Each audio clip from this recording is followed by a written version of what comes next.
Hello, my name is Steve O'Reilly, and this is Roma Locuta Est Considers. What is RomaLocutaEst.com, you may well ask yourself. Well, it's a wee humble blog that the world little notes nor will long remember. It's devoted to apologetics and commentary on Catholic topics, current events, and general Christian apologetics. We do not seek, we do not accept donations. No funding is received from any source. We're beholden to no one. We alone are responsible for the content. This is episode 10 of Roma Locuta Est Considers. We continue our discussion of Benepapism, and today we get to a topic I've been wanting to get to for quite some time, and that is the Ratzinger Code. Right, this will be a three-part series on the Ratzinger Code, and this is part one. Okay, as most of you probably know who are watching this video or who are familiar with Benepapism, by way of background, though, for those who are not, there are two general theories held by Benepapists. The first is that of what they call substantial error, and that view is that Benedict, in his instrument of resignation, the Decoratio, made a substantial error in that, so that his resignation was canonically invalid. So because of that, he remained Pope until the day he died. So that's their view. Then the other view is, I guess we might call it the self-impeded C theory. And the net result is, for them as well, is that Benedict remained Pope until he died. But in this theory is that Benedict intentionally submitted a resignation that was invalid for various reasons. That it only appeared to some or to many that it was a valid one, but Benedict intentionally submitted one that was invalid, and so therefore remained Pope to the day he died. This theory has been popularized by Italian journalist and writer Andrea Cianci. He has a book published in Italy called Il Codice Ratzinger. It's also published in English now called the Ratzinger Code. And today, in this video, we will take a closer look at Cianci's thesis and the evidence he alleges behind it. Okay, my commentary in this video will be based in part on my recently published book, Valid, the Resignation of Pope Benedict XVI. It's also based on articles on my blog, RomaLocutaEst.com. On that blog, or on the blog, I have various compilations of articles that I've written on the subject of Benepapism. One's called the Summa Contra BIP, and BIP stands for Benedict is Pope. And then the other compilation is called The Case Against Those Who Claim Benedict is Still Pope. Obviously, that was written while Benedict was still alive, but it has each one has many articles on the topic. These articles and additional research are the basis of the book, and that's also the basis, as I said, of my responses in this in this video. I am honored to say that my book, Valid, The Resignation of Pope Benedict XVI, has a foreword in it written by Bishop Athanasius Schneider. The book is available on Amazon and other fine book distributors such as Barnes & Noble. And I also note that I have specific articles on the topic of the Ratzinger Code, a few of them written after the publication of my book. A couple of them written before publication, but some of the ideas are included in the book include Benedict's Plan B from Outer Space, Benedict's Plan B from Outer Space, the sequel, regarding Benedict's Decoratio, regarding the Ratzinger Code, and then following the publication of my book, I have an article called The Ratzinger Code, Don't Believe Your Lying Eyes, a response to, and then another article following that called named A Response to Andrea Cianci and His Ratzinger Code.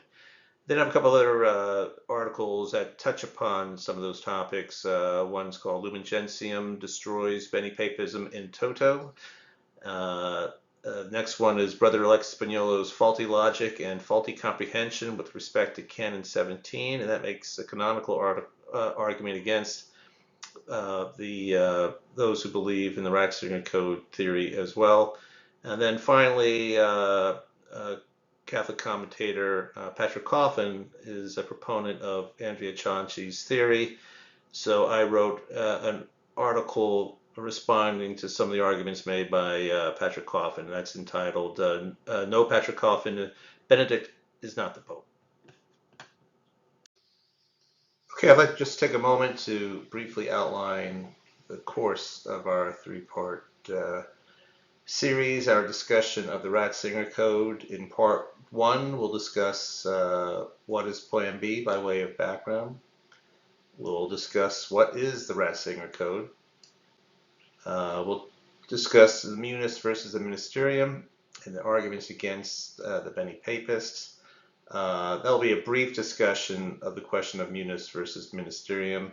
I say brief not because it's not important, but because I've gone into great detail on the question of the Munus versus the Ministerium in a series of other videos, and those videos make arguments that apply equally to the Benepapists who believe in the Ratzinger Code and to the Benepapists who believe in the substantial error theory. Also in this part one, we'll apply some common sense to the question, I think, which has hitherto been lacking so far on the Benepapist part, at least in terms of those who believe in the Ratzinger Code. And then in part two, our next video, we'll examine the prime example of the Ratzinger Code. And I think when we see that, we'll see that the Ratzinger Code really stands or falls on this one example. And then in part three, the third video in this series, we'll take a look at the Ratzinger Code and cognitive dissonance. It's, I think, a rather amusing example, but I think it's worthwhile to take a look at it. Okay, so I'd like to start off with an overview of Plan B. It gives you a sense of what it is. Again, Plan B is the notion that Benedict had a plan in which he would submit, and he would his plan would be to intentionally submit a resignation that really wasn't a resignation. It would only appear to be, that he would really, because his resignation was not valid, would remain Pope. So that's kind of the idea behind it. And this I'm picking up on an article written by Andrea Cianci. It's called Possible Reconstruction of Benedict's Plan B, and that's the name, I believe, ultimately was originally named that by Andrea Cianci. And this article, I found it on Marco Tassati's blog. I don't know if that's where it originally appeared. I don't think it was. But anyway, so Cianci says, again, I'm picking up from his article there, and yet the thesis that has been proposed by attorney Estefania Costa, Estefania Costa has written her own book on Benedict's resignation, and again, she holds that's not a valid resignation, and by other authoritative journalists, jurists, and theologians and ecclesiastics, is shocking. And this is the thesis that Cianci is here laying out now. And that thesis is that Pope Benedict might have willingly prearranged an entirely invalid resignation to open up a new front against his adversaries, causing them to nominate an anti-pope and arranging that in time the truth above the Antichrist objectives of the deep church and the fact that he is still the sole pope to be discovered. This would bring about the definitive cancellation of the false church, along with the great purification from heresy and corruption, to open up a new epoch of the Christian renewal. So here you see the idea is that Benedict intentionally submitted this resignation, and then of course the net result would be that Francis would be elected as really an anti-pope, but Benedict behind the scenes would be the real pope, and that this was done to kind of reveal kind of like this modernist, the modernist and the adversaries of the real church, and to ultimately defeat them, having kind of unveiled them and kind of brought them out into the open. So that's kind of the idea, I think. And then Chauncey asks rhetorically here, is this plausible? Well, we'll take a look at that here in a moment. Okay, so let's continue with looking at Plan B in a little more detail, and I'll go through here, provide like a quick summary of it.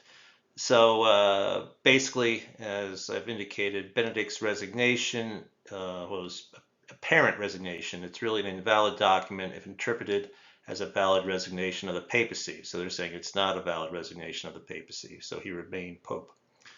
Instead, though, this document, that's the Declaratio, it is a subtle but unequivocal announcement aimed at establishing a situation that maintains Benedict XVI as the only living pope, and that is de facto producing a purifying schism within the church. And again, this information is coming from Chauncey's book, the Ratzinger Code. I'll use the Kindle version.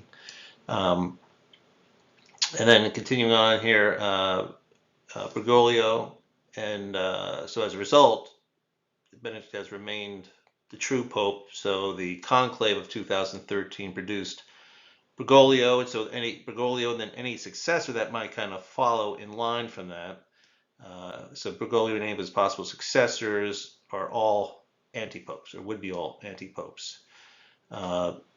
So therefore, again, this was written before Benedict's death, but Chauncey says of him, the Vicar of Christ, the true pontiff, Benedict XVI, assisted by the Holy Spirit, never abdicated, and has thus de facto saved the Church. So by remaining the true Pope, and then allowing Bergoglio as an anti-Pope and kind of an anti-Church that follows him, to kind of expose themselves over time, that I guess that's the idea, is that Benedict, by doing this, has saved the Church. And this plan B of Benedict's ultimately is an anti-usurpation plan that was prepared almost certainly, says Chauncey, beginning back in 1983. I guess he feels that Ratzinger and John Paul II had planned this all along. So their system of this plan was designed to center, if necessary, on a candid and sincere declaratio, that's the name of the resignation document, that would only appear to be a resignation to potential usurpers dominated by the lust of power, but which, as such, would not be canonically valid. Such a declaratio would lead infallibly to the creation of a sede impedita, an impeded see. The other canonical possibility envisioned by the law for a pope, that's the canon law for a pope who chooses to abandon the exercise of power, so says Chauncey. So the main takeaway here is that the Declaratio, that's the document that Benedict published or read from, I think February 11th of 2013, when he first announced his resignation, or what appeared to be his resignation according to Chauncey. This document, the Declaratio, is therefore not a resignation, according to Chauncey and those who believe the same thing as he. Okay, continuing with our summary of Plan B. Again, continuing on with Chauncey's Ratzinger Code, the Kindle version. So by his canonical Plan B, this is Ratzinger, by his canonical Plan B, Ratzinger has separated two lines of papal succession, irrevocably and forever. His line of succession is papal, Benedict's line is papal, while Bergoglio's is anti-pope. And we kind of saw that on the last slide, the quotes I showed, that the election, according to Chauncey, since Benedict, his plan was to retain the papacy for himself, that allowed, anyway, for his apparent resignation, allowed for the election of a false pope in the person of Bergoglio. So Bergoglio and any of his successors would be this line of anti-popes, according to Cianci. So that was part of the plan of Benedict's plan. Thus, today there are two churches: one that is Catholic, true in union with Pope Benedict. Well, Benedict's dead now, but the church that, I guess, that believes Benedict was Pope at this point is the true church, according to Cianci. I imagine that's what he would say, which is rising again from the catacombs. And another, in large part unconsciously, is anti-papal, that follows Bergoglio, dragging more than 1 billion with him. So all the billion poor souls who are following Bergoglio, they're out of luck. They don't know this plan. So that's kind of the summary thus far of Plan B, according to Andrea Cianci. Okay, so that's an outline of Benedict's Plan B, his secret plan to kind of save the church, according to Andrea Cianci. But how do we know about this? If it's a secret plan, how do we know? And that's the part where the Ratzinger Code comes into the whole picture here. We've talked about Plan B, the plan, and now the Ratzinger Code is how do we know that this plan even exists? Here I take a look at, again, looking at Cianci's book, Ratzinger's Code. Cianci, we pick up what Cianci is saying here, saying Benedict has communicated with us subtly, logically, and unequivocally by using a specific means, the so-called Ratzinger Code, a system of communicating with the outside world from his situation of confinement. Living in the monastery as he did on Vatican grounds. So how does it work? Cianci explains to us. Usually, the first superficial reading of something Pope Benedict says seems completely politically correct. But then there is always an error that becomes apparent, an inconsistency, an amphibious statement, a sentence that can be interpreted in two different ways, or in any case, something that is so irrational that it is inexplicable for the very learned theologian,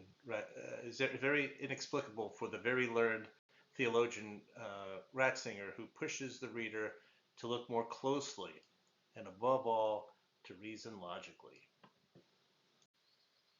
So continuing on here, Ratzinger created out of logical subtlety and culture his own preferred code, special form of communication.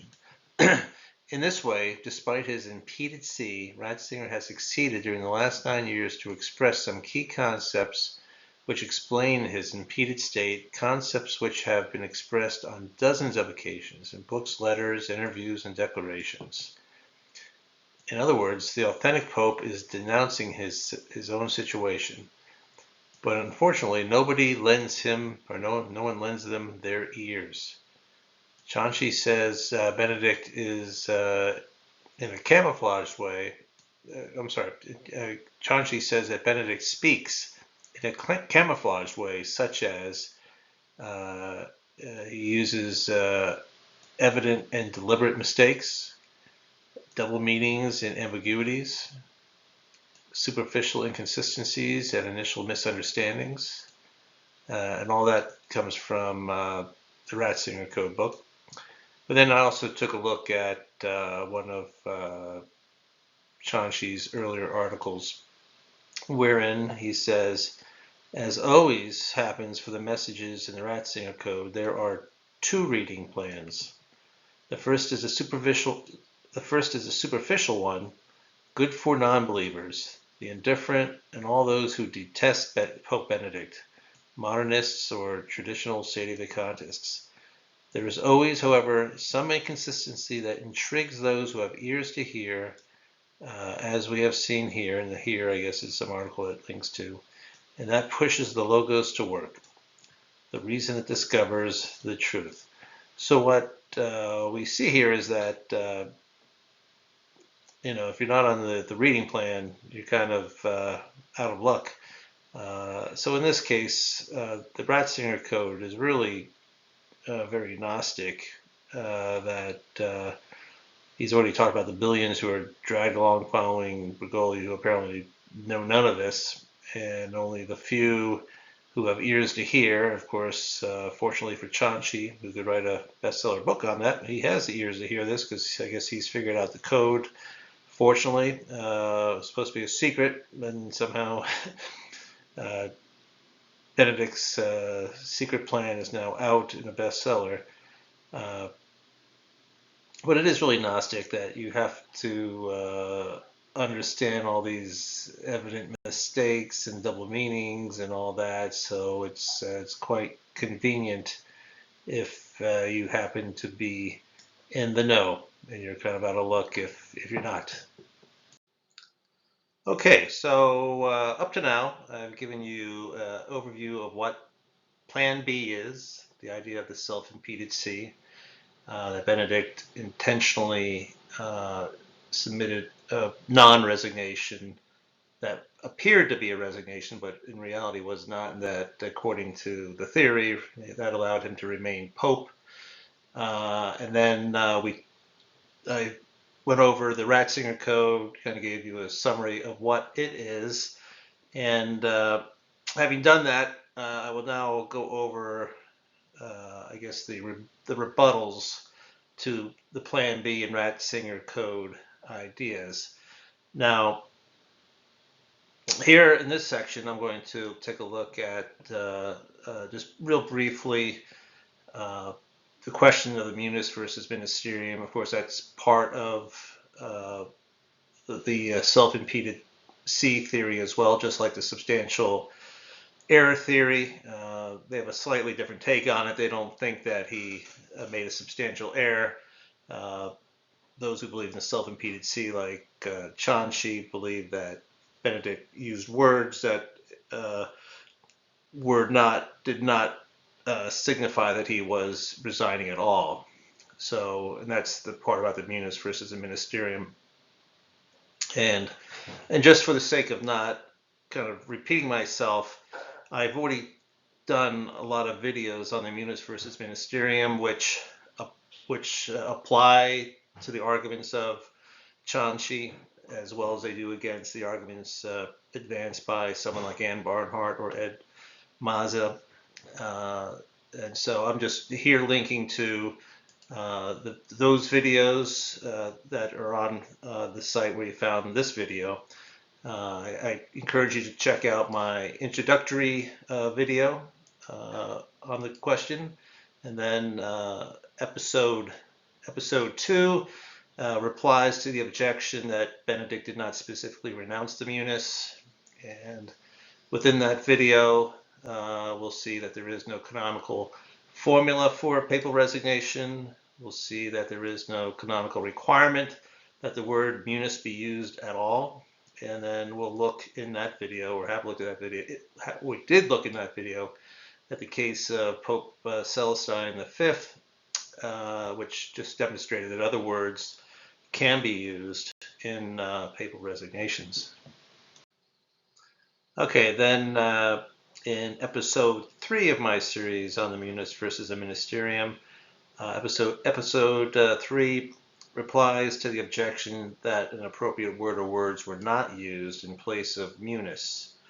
And there, the video will respond that authoritative reference materials demonstrate that munus and ministerium are synonyms, or can be synonyms.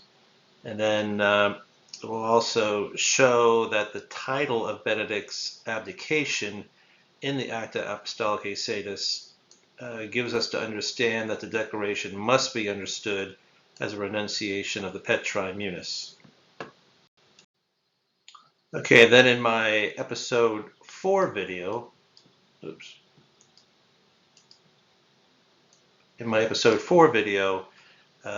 that episode replies to the objection that an appropriate word or words were not used in place of the munus. It continues that series on that question, or on that objection.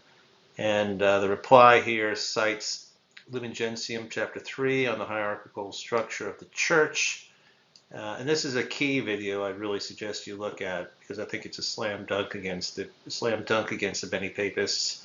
Because within Lumen Gentium, you'll see that it effectively states that a munus is a ministerium, and that really silences the debate and silences their arguments. Thus, the video goes on to show that if one resigns the Petrine Ministerium, one necessarily resigns the Petrine Munus.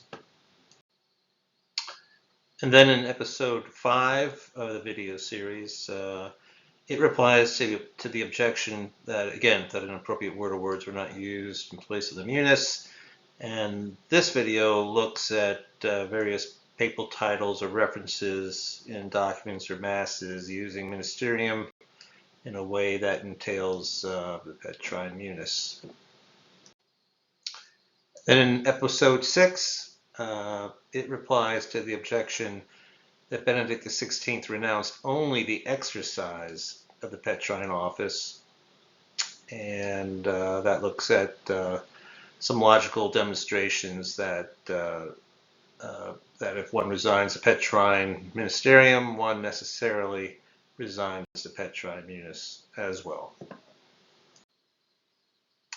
And then you can take a look at episode 7 of the series, which takes a look at Benepapism and the question of Canon 17.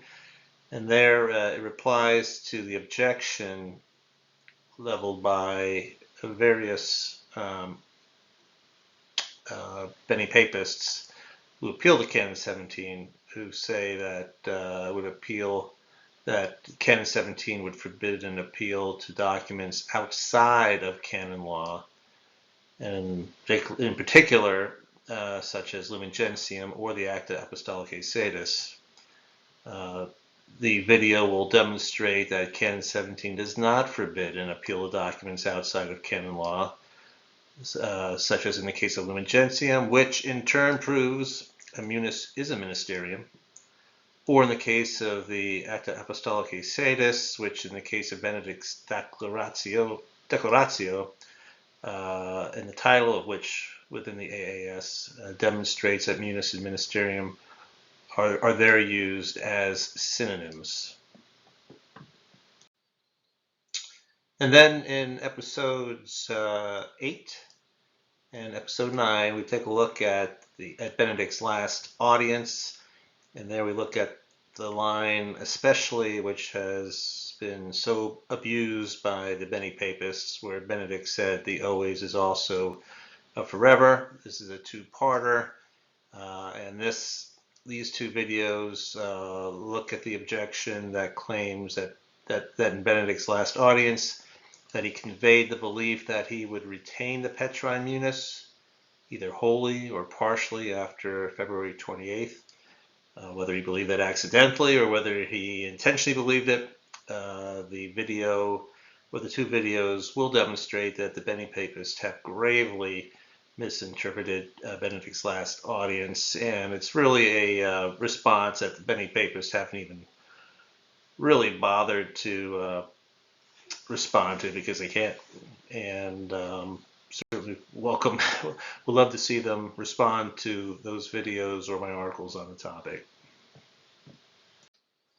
Okay, so I just gave a brief synopsis of the replies on the question of munus versus ministerium. You can go back and look at my videos on that question in detail. This video would be much too long if I try to pack it all into here, but please take a look at those if those questions are important to you or important to those that you know who might be Benepapists. But here I'd like to return to the question of Plan B in general and also the Ratzinger Code itself. So Plan B being the idea that Benedict's resignation was intentionally invalid, that he intentionally made this invalid resignation, which allowed then Bergoglio to be elected apparently as Pope, but in reality an anti-Pope according to this theory, and that allowed that then created this false church that follows after Bergoglio, and then of course the idea of the Ratzinger Code that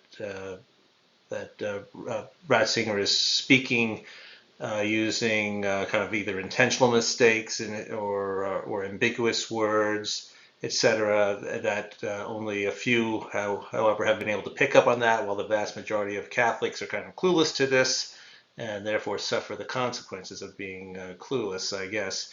So that's kind of like, in a nutshell, what the Plan B and the Ratzinger Code are offering to us. So I would like now to kind of put together some thoughts and apply some common sense to this whole idea. Okay, so as I just said, I would like to go down a list of some quick thoughts, which I think applies some common sense to this question, I think, which, as I said before, hitherto has not been exercised, in my opinion, by the Benepapists who follow this, or at least propound this theory. So let's go down the list here. So if we assume the Plan B thesis is true, then obviously Benedict intentionally submitted only an apparent resignation, not a real one. So in other words, though, that means Benedict lied. Benedict deceived the church. So that seems like an obvious conclusion. I mean, it follows. It also means that Benedict allowed unsuspecting cardinals to elect what would be, in reality, an anti-pope. So Benedict gave us that. So he gave us an anti-pope, but this pope is accepted by nearly all Catholics as the true pope. That's Benedict's fault, according to the theory. They won't put it that way, but that's the reality of what that means. So therefore, obviously, Benedict would be morally or materially and morally responsible for the creation of this false church, which Cianci speaks of in his thesis and in his book, The Ratzinger Code.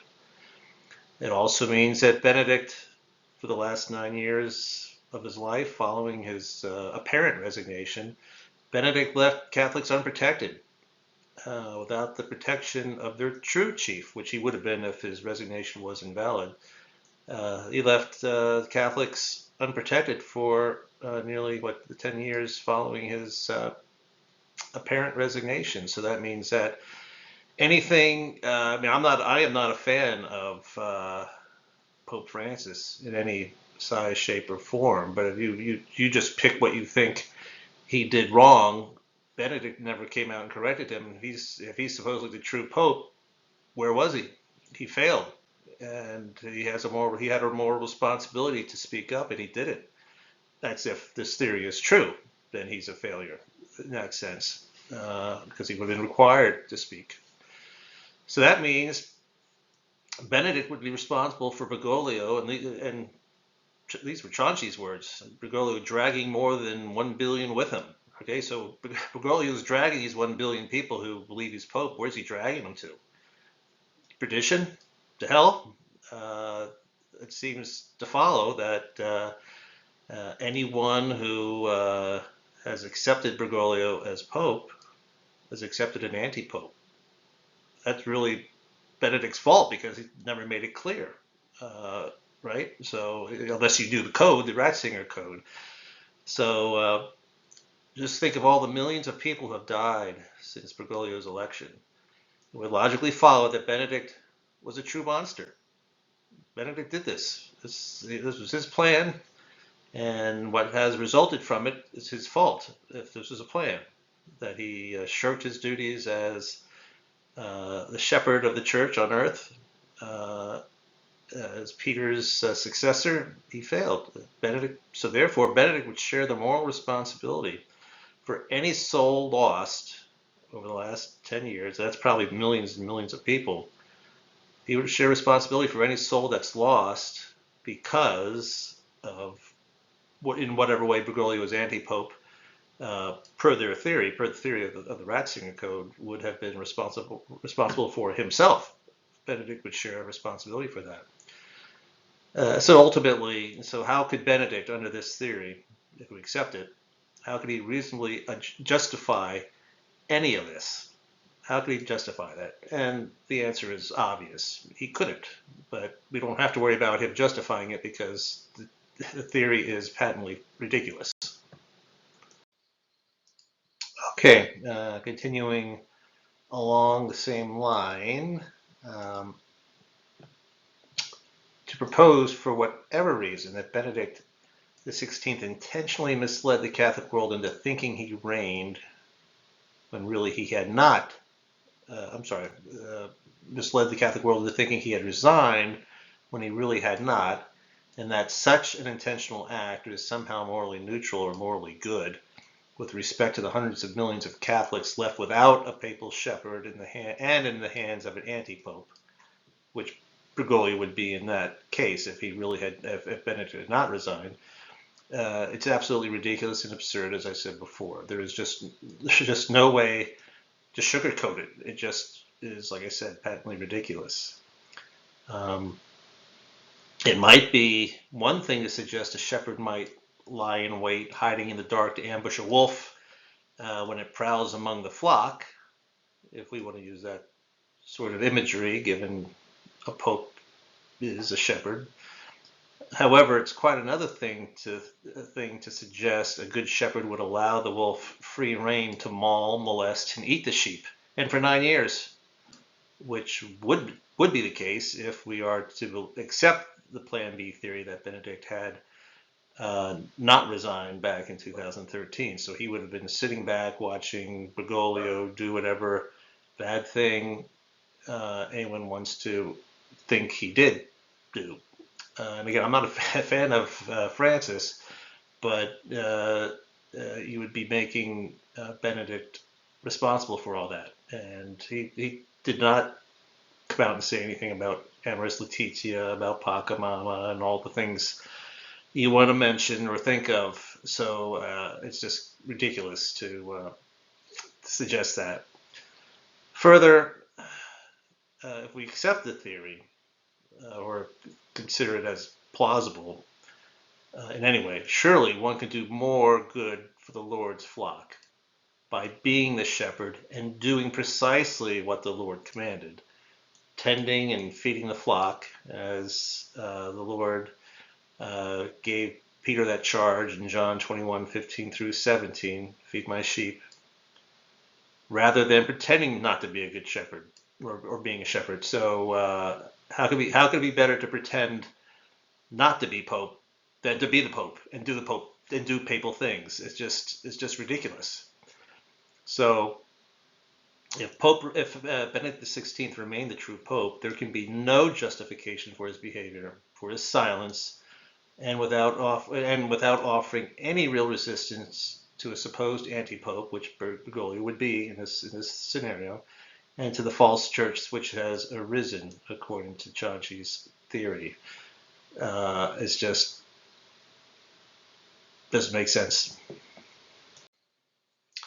So perhaps you can see now why I had titled, I think, one of my first articles, or the first article, on Cianci's Plan B. I entitled it Pope Benedict's Plan B from Outer Space, as a homage to Ed Wood and his movie Plan 9 from Outer Space. The point being, it's the thesis that Benedict intentionally submitted a non-resignation so that he could keep the papacy to himself, while all the while allowing a anti-pope to be elected, for the cardinals to, in good faith, elect an anti-pope, and for all that has ensued from that point onwards, I think is just utterly ridiculous. Again, I can't sugarcoat it. That's in charity, it's the best I can say about it. Is it is ridiculous, and to call it otherwise, I think would be a lie. However, let's take a look though and see. Okay, well, what if Benedict had seen the state of the church being as bad as Andrea Cianci says he saw it. And I don't deny the church is in very bad shape. There are a lot of modernists, and I don't deny that. I think there are a lot of heretics who are bishops, who are cardinals, a good many of them. I would not be surprised. The church is in a sad state. So the question is, though, if Benedict thought the church was in such a bad state, would he have had to even do a plan B? There were other things he could have done which do make sense. If he really thought things were so bad that he might be tempted to a plan B, there were other things far less severe that he might have tried. So let's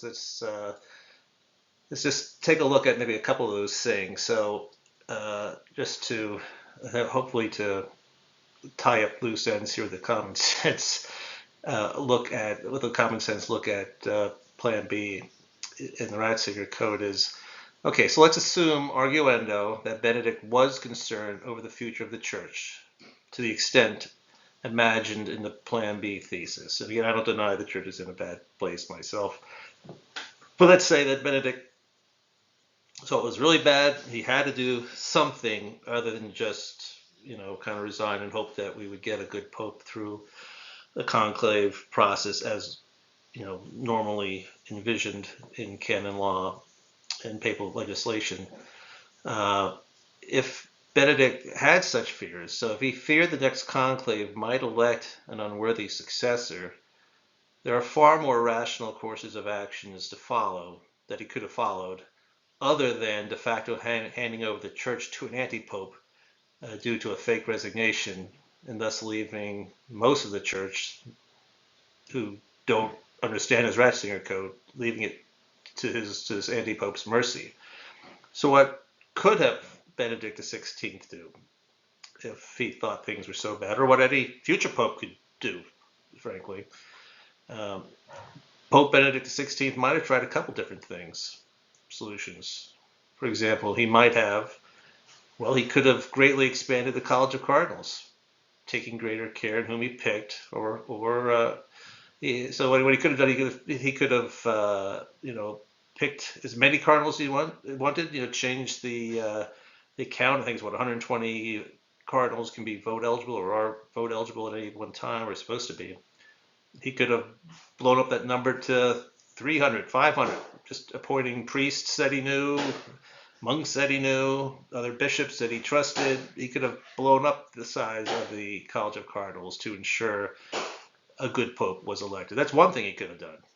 Okay, but then you might say, well, okay, that's hard to make sure that each one you pick is trustworthy. Okay, well, alternatively, what he could have done is restrict voting eligibility in the next conclave, or the next conclave from when he was at this point in time, back in 2013. He could have restricted eligibility, meaning he could have changed the rules for conclaves and said, hey, only these 4 guys are vote eligible for the next conclave. So he could have said, okay, I want Cardinal Burke, I want Archbishop Mueller at the time, or Cardinal Pell, Cardinal Gafara, who was alive at the time, or Cardinal Brammuel. He could have picked 4, 5, 6, maybe 8 of his most trusted lifelong friends or most trusted cardinals and given to them the authority alone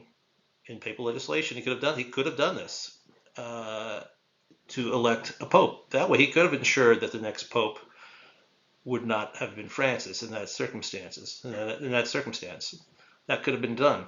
So he had that as an option. I mean, something like that had been done in history, where a pope had essentially set up a committee of I think it was eight cardinals to do it. I forget the name of the pope offhand. I think it was back in the time of Anacletus. I think. Don't quote me on that. But that happened in the past.